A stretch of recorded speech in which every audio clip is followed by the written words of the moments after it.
Kasaragod district అని కేరళలో ఒక ప్రాంతం చివరి భాగం అది.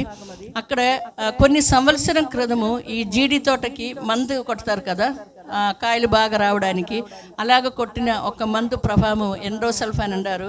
ఆ మెడిసిన్ ప్రభావంతో ఇప్పుడు కూడా అక్కడ పుట్టిన పిల్లలందరూ కూడా చాలా బలహీనత కలిగిన వాళ్ళు. ఏదో ఒక అంగవైకల్యం లేకుండా ఎవరు పుట్టట్లేదు. తలకాయ పెద్దదిగా, లేదంటే బాడీ బాగా సన్నంగా ఉండి కాలు చేతులు పని చేయకుండా, నడవకుండా, కొంతమంది అయితే మాట్లాడకుండా, కొంతమందికి వినికిడి లేకుండా, చాలా ఆ తల్లిలందరూ కూడా బిడ్డలను బట్టి కొన్ని సంవత్సరం నుంచి అక్కడ పుట్టిన పిల్లలందరూ అటువంటి పరిస్థితిలో ఉన్నారు. నిన్న ఒక ఆయన అక్కడ జరిగిన విషయం చెప్పడం జరిగింది. అతను అక్కడ ప్రోగ్రాం కోసం వెళ్ళినప్పుడు ఆ స్టేజ్ ముందులో కూర్చున్న వాళ్ళందరూ ఇటువంటి పిల్లలండ. ఆ పిల్లల ముందు ఏ ప్రోగ్రాం చేయాలి అని అతనికి ఆలోచన కలిగింది. అప్పుడు అందరికీ అక్కడ భోజనం పెట్టినప్పుడు ఒక్కరిలో కాదు, న్యూస్ చూసిన అందరికీ తెలుసు, వరల్డ్ ఫేమస్ మ్యాజిషియన్ అతను గోపినాథ్ ముదుగాడ్ అని చెప్తారు. అంటే ఏదైనా నోటిలో పెట్టినట్లయితే అది నవ్వులాలని ఉన్న సెన్స్ లేదు, ఆ బిడ్డకి తెలియదు. నేను నా నోటిలో తల్లి తన నోటిలో పెట్టి అది నవ్వులేసి అది తీసి బిడ్డకి నోటిలో పెట్టిస్తున్నారంట. మనం ఎలాగ దేవుడిని స్తుతించాలండి? మనం ఒక్కొక్కసారి మన వెనక్కి తిరిగి మనం చూసినట్లయితే మనకు అటువంటి ఏదైనా బలహీనత ఉందా? ఏదైనా దేవుడు కొదువు చేశారా? చేయి పని చేయట్లేదా? కాలు పని చేయట్లేదా? ఆరోగ్యం లేదా?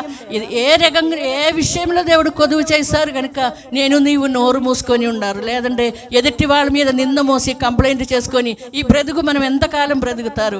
కానీ దేవుడు మనకు చేసిన మేలు అది మాత్రం కాదండి. అది నవ్వులేసి నోటిలో పెట్టినా కూడా అది మింగడానికి లేదు.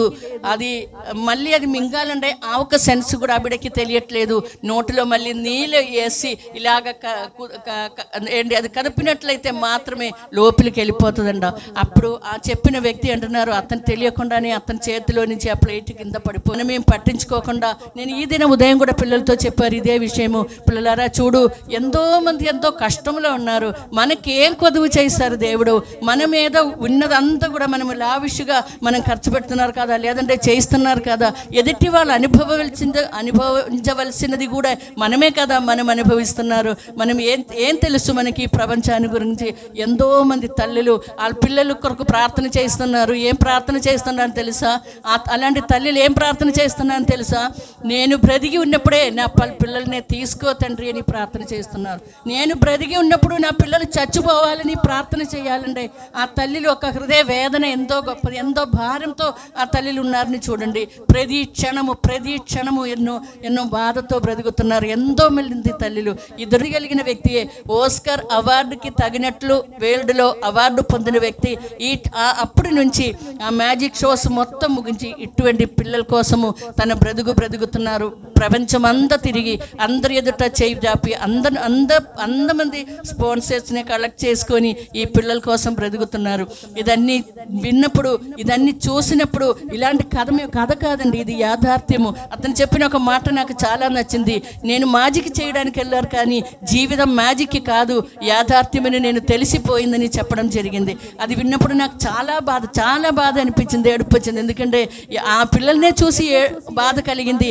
దానికంటే మన తండ్రి ఎంత గొప్ప దేవుడవు, ఎంతగానో మమ్మల్ని నిలబెడుతున్నారండి. మన రెండు చేతులు పని చేస్తున్నారు, మన కాలు పని చేస్తుంది. మనము చెయ్యాలనుకునేది అందమైన ద్వారా చేయిస్తున్న దేవుడు చేయిస్తున్నారు. ఆ దేవుని సన్నిధి నా చేయి కదుపుతున్నారు, నేను వింటున్నారు, మిమ్మల్ని చూస్తున్నారు. అది నా గొప్ప శక్తిని బట్టి నేను ఈ భూమికి వచ్చినప్పుడు ఇంత ఆరోగ్యవంతుడుగా దేవుడు మమ్మల్ని పంపించలేదు. అలాగే ఆ బలహీనతలో ఉన్న వాళ్ళు కూడా ఆ తప్పుని బట్టి అలాగ పుట్టలేదు. కానీ దేవుడు వాళ్ళని అలాగ పుట్టించారు, మమ్మల్ని ఇలాగ పుట్టించారు. మనం బాగున్న వాళ్ళు, బలహీనత కలిగిన వాళ్ళకి తోడుగా నిలబడుటకే దేవుడు మమ్మల్ని ఇలాగ చేశారని. హల్లెలూయా, హల్లెలూయా. 3 పూట ఏదైనా మనకి చూడండి, రోజు చికెన్ బిర్యానీ కావచ్చు, ఆకలి తీరడానికి ఏదైనా మాకు అనుగ్రహిస్తున్నారు కదా. ఎప్పుడైనా మా పిల్లలు ఆకలితో ఏడుస్తున్నారా? ఏం కొదువు చేశారు?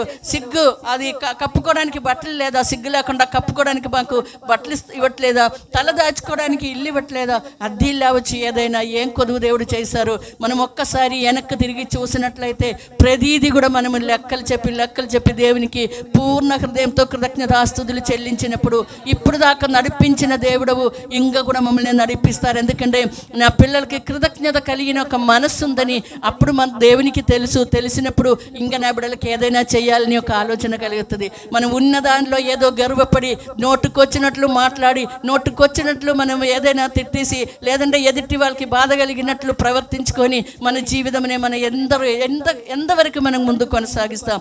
ఏ ప్రయోజనం లేని బ్రతుకు మనం నిలుచుకోవాలి. ఎందుకంటే నా లోపాలు నా పాపాలు సమస్తము క్షమించుటకు నన్ను రక్షించుటకు వచ్చిన దేవుని సన్నిధిలో ఉన్నారు మనమందరూ కూడా. మమ్మల్నే దేవుడు ఎంతగానో క్షమిస్తున్నారు, ఎంతగానో ప్రేమిస్తున్నారు, ఇంతగా మన కోసం చేస్తున్నారు కదా.